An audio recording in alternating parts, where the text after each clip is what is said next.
안녕하세요. 벌써 금요일 아침입니다. 한 주가 굉장히 빨리 가는데 생각보다 코로나19는 진정되지 않고 있습니다. 그래도 우리는 신앙생활 하는 데는 지장이 없어야 하겠죠. 오늘도 하나님 말씀으로 은혜 나누며 이 하루를 시작하려고 합니다. 하나님께서 우리에게 주시는 말씀은 사무엘상 4장 1절에서 3절입니다. 사무엘상 4장 1절에서 3절 말씀을 봉독합니다. 사무엘의 말이 온 이스라엘에 전파되니라. 이스라엘은 나가서 블레셋 사람과 싸우려고 에벤에셀 곁에 진치고 블레셋 사람은 아벡에 진쳤더니 이스라엘을 대하여 항오를 벌이니라. 그 둘이 싸우다가 이스라엘이 블레셋 사람 앞에서 패하여 그들에게 전쟁에서 죽임을 당한 군사가 4,000명 가량이라. 백성이 진으로 돌아오매 이스라엘 장로들이 가로되 여호와께서 어찌하여 우리로 오늘 블레셋 사람 앞에 패하게 하셨는고 여호와의 언약궤를 실로에서 우리에게로 가져다가 우리 중에 있게 하여 그것으로 우리를 우리 원수들의 손에서 구원하게 하자 하니 아멘. 사무엘을 통하여 하나님의 말씀이 전해진 이후에는 이스라엘이 블레셋과 나가서 싸우게 됩니다. 블레셋은 이스라엘과 비슷한 시기에 가나안으로 들어왔고 항상 성가신 존재였습니다. 단순히 영토 문제만이 아니라 신앙적으로도 블레셋은 독버섯 같았습니다.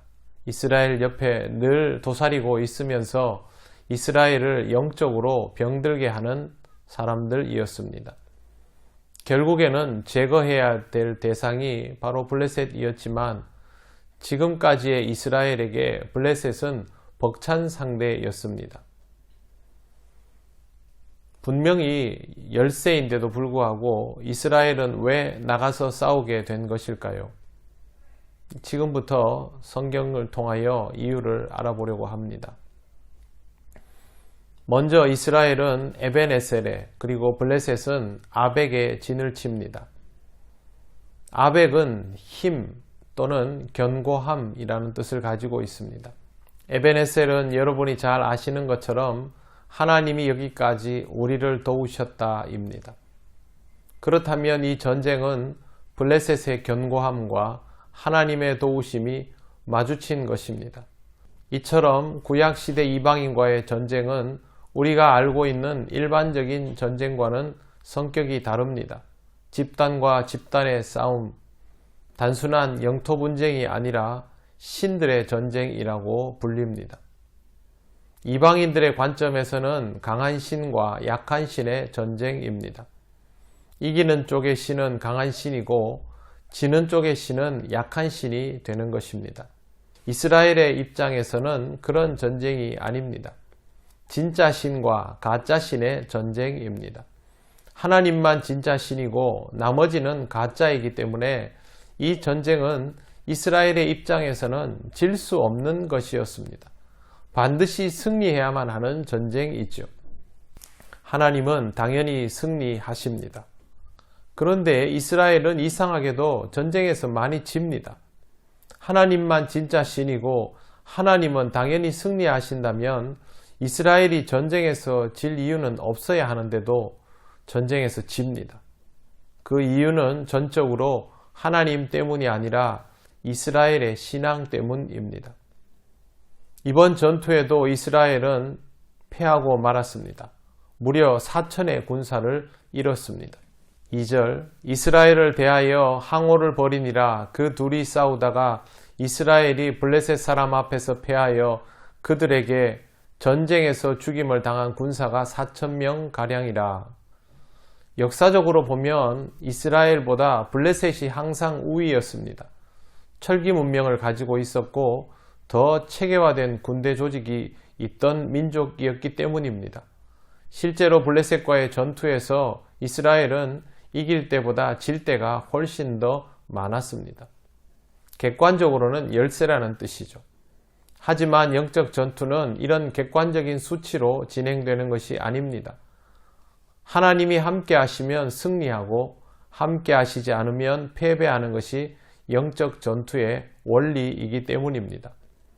그렇기 때문에 2절에 나오는 전투의 패배는 이스라엘이 하나님 앞에서 아직 무언가 부족한 상태다라는 것을 의미합니다. 그들도 이 사실을 잘 알고 있었습니다. 3절 전반부를 보면 이렇게 되어 있습니다. 백성이 진으로 돌아오매 이스라엘 장로들이 가로되 여호와께서 어찌하여 우리로 오늘 블레셋 사람 앞에서 패하게 하셨는고. 이 전투에서 패배한 이유는 하나님께서 의도적으로 그렇게 하셨기 때문이다.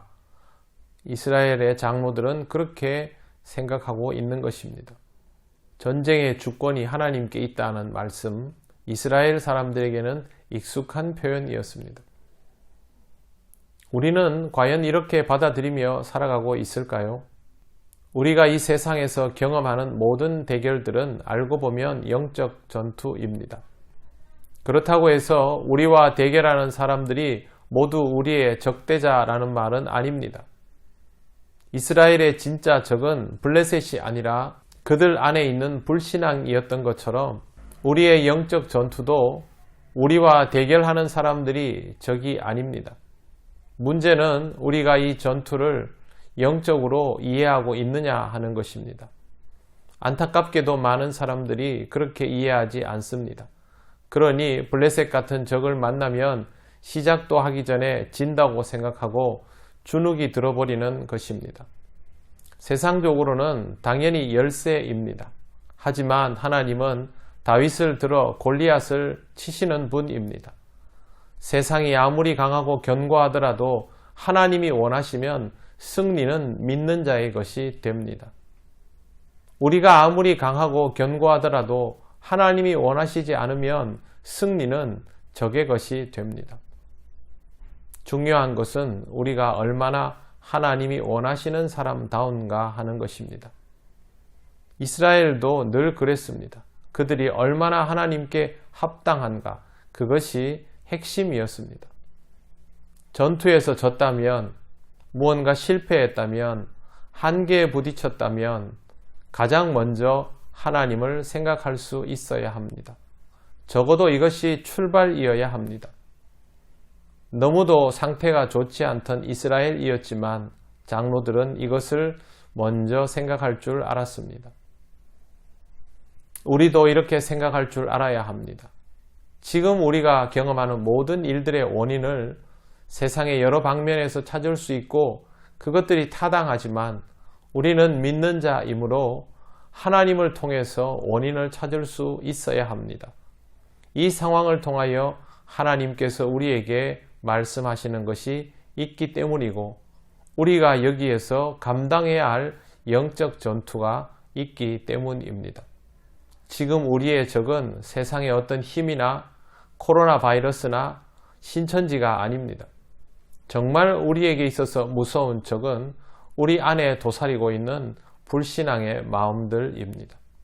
우리가 신앙적이라면 무엇이 문제가 되겠습니까? 어떤 경우에도 더 잘할 수 있지 않겠습니까? 우리가 신앙적이지 못하다면 우리는 아무것도 아닌 적에게 패배하고 맙니다. 지금 우리의 흔들리는 모습들이 바로 그 증거입니다. 사랑하는 성도 여러분, 우리가 신앙적이어야 합니다. 우리는 약해도 하나님은 강하십니다. 우리는 져도 하나님은 지지 않습니다. 하나님은 결국 승리하시는 분입니다. 그러므로 우리의 전투력을 믿지 말고 항상 하나님을 의식하며 하나님께 영적 전쟁의 모든 것을 맡기시기를 바랍니다. 거기서부터 하나님이 주시는 승리를 맛볼 수 있습니다. 기도드리겠습니다. 거룩하신 하나님 아버지, 은혜를 감사합니다. 우리가 적을 잘못 알고 문제를 밖에서 찾으며 영적 전투에 오만이 임하여 패배한 적이 한두 번이 아님을 고백합니다. 하나님 아버지, 이 시간을 통하여 우리 자신을 다시 한번 돌아보게 하시고 우리 안에 도사리는 진정 무서운 적을 보게 하시며 하나님을 향한 굳건한 믿음으로 다시 영적 전투에 임하게 하옵소서. 모든 상황 속에서 승리하시는 하나님이 우리의 구주임을 믿고 따르는 하나님의 군사가 되게 하옵소서. 하나님께 모든 것을 믿고 맡기오며 예수님 이름으로 기도드립니다. 아멘.